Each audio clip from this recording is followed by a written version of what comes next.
विधान परिषद निवडणुकीत महायुतीतील घटक पक्ष असलेल्या अजित पवार यांच्या राष्ट्रवादी काँग्रेसचे दोन्ही उमेदवार विजयी झाले आहेत.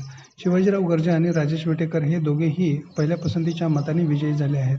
अजित पवारांच्या राष्ट्रवादीकडे 42 आमदारांचे संख्याबळ होते. उमेदवारांना विजय मिळवून देण्यासाठी 23 मतांचा कोटा होता. महायुतीचे मत मिळून अजित पवारांच्या दोन्ही उमेदवारांनी हा कोटा सहज पूर्ण केला आणि महायुतीच्या मताची फटाफूट टाळली. शिवाजीराव गर्जे आणि राजेश विटेकर हे आता विधान परिषदेत आमदार म्हणून बसले आहेत. त्यानिमित्त शुक्रवारी सायंकाळी रेल्वे लाईन्स येथील राष्ट्रवादी काँग्रेस पार्टीचे प्रदेश उपाध्यक्ष तथा जिल्हा नियोजन समिती सदस्य किसन जाधव यांचा संपर्क कार्यालयासमोर गर्जे आणि विटेकर यांच्या विधान परिषदेवर निवड झाल्यानिमित्त फटाक्याची आतषबाजी करत मिठाई वाटून कार्यकर्त्यांसह मोठा जल्लोष करण्यात आला.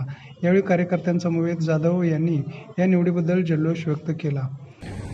सत्तेच्या राजकारणामध्ये विजयश्री मिळवण्यासाठी जी प्रक्रिया करावी लागते ती प्रक्रिया आदरणीय अजितदादा आणि खासदार तटकरे साहेब यांनी केलेली आहे आणि त्या माध्यमातून आणि राज्याचे जे महायुतीचे जे प्रमुख आहेत एकनाथ शिंदे साहेब आणि देवेंद्र फडणवीस साहेब या तिघांनी एकत्रितपणानं महायुतीचे उमेदवार निवडून येण्यासाठी जे काही करावं लागतं ते करून महायुतीच्या उमेदवारांना विजय प्राप्त करून गेलेला आहे.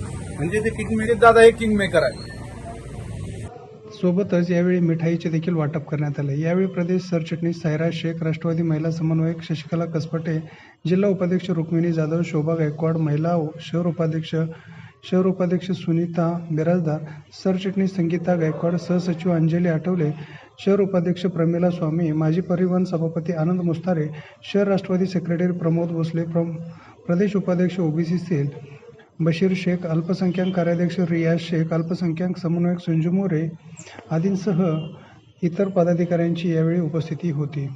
दरम्यान राष्ट्रवादी काँग्रेस पार्टीचे राष्ट्रीय नेते तथा महाराष्ट्र राज्याचे उपमुख्यमंत्री अजित पवार यांच्या नेतृत्वाखाली महायुतीचे सर्व उमेदवार विधान परिषदेच्या निवडणुकीत विजयी झाले. तसेच राष्ट्रवादी अजित पवार गटाचे गर्जे आणि विटेकर यांनी विधान परिषदेवर निवड झाल्यानिमित्त कार्यकर्त्यांमध्ये नवचैतन्याचे वातावरण निर्माण झाले आहे. येणाऱ्या विधानसभा निवडणुकीमध्ये देखील अजित पवार गटाचे सर्व उमेदवार मोठ्या मताधिक्याने विजयी होतील यामध्ये तीळ मात्र शंका नाही. या विजयाबद्दल कार्यकर्त्यांमध्ये जल्लोषाचे वातावरण आहे. आगामी काळात अजित पवार यांच्या नेतृत्वाखाली महाराष्ट्र हे प्रगतीपथावर विकासाच्या दृष्टीने राहील अशी आशा देखील यावेळी राष्ट्रवादी प्रदेश उपाध्यक्ष तथा जिल्हा नियोजन समितीचे सदस्य किसन जाधव यांनी आपल्या मनोगतात व्यक्त केले. दरम्यान राष्ट्रीय अध्यक्ष अजित पवार, प्रदेशाध्यक्ष सुनील तटकरे यांच्या नेतृत्वाखाली विधान परिषद राष्ट्रवादीचे शिवाजीराव गर्जे आणि राजेश विटेकर हे दोन्ही उमेदवार तसेच सर्व महायुतीचे उमेदवार निवडून आल्याबद्दल त्यांचे देखील आम्ही जल्लोषात स्वागत केल्याचे यावेळी किसन जाधव यांनी सांगितले.